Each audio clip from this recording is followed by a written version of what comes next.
Welcome to Self-Funded. I'm your host, Chrissie Francona. 10 years ago, starting a business around yourself was something reserved for celebrities. Today, professionals everywhere are breaking away from the 9-to-5 and building businesses around their own experience and expertise. On this show, we'll explore what it really means to be self-funded, the movement of professionals carving their own path, creating cash-flowing businesses, and building lasting impact without waiting for permission. I'll share my own journey and talk with others who are rethinking what's possible when you take your career into your own hands. Let's dive in. Welcome to this episode of Self-Funded. Today, I want to talk about how to say no when you are starting and running a self-funded business. When you're self-funded, your time is your capital. You're not raising outside capital, at least not at first. And you're typically starting by trading your time for money. So when you give something or someone your time, it's the same as if you were investing capital off your balance sheet into that thing. But at the same time, when you're starting a self-funded business, you are starting with a totally blank calendar. Your time, cash reserves are high, and you need to figure out where to invest that time to build your business. So it's easy to say yes to things, whether it's business opportunities, coffee chats, or even other full-time job opportunities. But it's also essential to say no. So I'm going to walk through each of these areas and share how I approach saying no. I'm going to start with the general catch-up category. So first off, what do I include in this category? I'm going to focus on two things: the pick your brain request and general catch-ups. Both of these can be really valuable. They can lead to business opportunities. They can also just be a great way to practice your messaging or just connect with someone who can give you a little bit of a morale boost, which is actually really important when you're working by yourself. However, you do need to manage your time accordingly. It's easy to book your calendar with these at the expense of your business. So the pick your brain category. This one is tricky because in building a self-funded business, you are monetizing your experience or expertise. And you need to balance giving away free advice versus building a paid client base. General catch-ups. These can go both ways. Sometimes it's an inbound and sometimes it's you reaching out. There may not be a specific ask, but it's someone you've worked with or someone you've been introduced to. So how do you handle this category? With both areas of general catch-ups, so the pick your brain requests and then just general coffee chat catch-ups, you just have to use your best judgment. Is this someone you're excited to connect with? Do you value their perspective, or would spending time with them help you practice or refine your own pitch? A couple specific things I do when I say yes. I set time at the end of my days to do these types of calls. Generally, I am less likely to be able to do deep work by 3 or 4 p.m., so this is actually a great time for me to do these general connects. When I have a call like this in the middle of the day, it can throw off my work time, so I save these times for BD or client work. Sometimes I'll do these as calls versus video chats. Especially by the end of the day, I want to get up and move and can go for a walk while taking these calls. So if that's how I say yes, how do I say no? First off, I'm very clear on what I'm not interested in, respectfully. For instance, I'm really not interested in making angel investments in sports betting or related fields. I spent 6 years at DraftKings, so it's not surprising that I do get occasional intro requests for an early stage founder in the space who's raising money. So I'm just really clear on it. I'm not making angel investments in the space, and I don't want to waste that person's time. This ends up being a win-win. I know that I'm not going to make an investment, and I know that when an early stage founder is trying to raise money, it's so many meetings that taking a meeting off that's just not going to lead to anything is actually a great thing for their schedule. Second, I offer an alternative. For me, this is an opportunity to provide an answer over email or just provide another time. This could also be a not now, especially in the lead up to holidays as we are right now. It's often just not a great time. So I'll suggest we follow up in a couple weeks or a month. And then if that person follows up, I'll do the call at that point. I think somehow we got programmed during COVID that a catch-up has to be a 30-minute scheduled Zoom. And this is your reminder that that is not true. It does not need to be 30 minutes, and it does not need to be a Zoom. Someone who does a great job of this is David Nabinski. He is an amazing community builder and was previously the community lead for the Chief of Staff Network. I reached out to him when I was starting the long game, and he told me just to give him a call. So I did. And we chatted on the phone as we both walked or did errands. And we ended up partnering together on content for the network. So it was a win-win and it worked for both of our calendars. The next category is business development.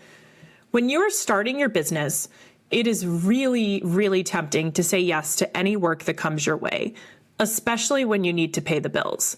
I know this because I have lived it. When I started the long game, I thought I would have a lot of work quickly, but I didn't. It was humbling, which I'm sure I'll get into for another episode. But for these purposes, it definitely led me to take on some early work that wasn't necessarily in the bullseye of what I thought I would be doing. So how do you think through this? When I first started, Leslie Zakis, who I previously interviewed on the show, walked me through an exercise to define what I would definitely say yes to, what was a maybe, and what was a no. An example for me, I don't do go-to-market, product, or tech, either the work myself or through the Long Game Talent Network. I occasionally get inbound projects related to marketing, as an example, but I know it's not in my wheelhouse. So that is a definite no. I think it's important, however, to have a flexible yes and maybe category. A decade ago, I hosted a group of women I had gotten to know in Los Angeles for brunch. It was a mix of founders, executives, and investors. And I'll always remember this one founder who said for her, quote, "It's a yes until it's a definite no." So she was actually talking about dating, but I think the same thing applies here. Over time, you can refine the yes category and the maybe category into very distinct segments.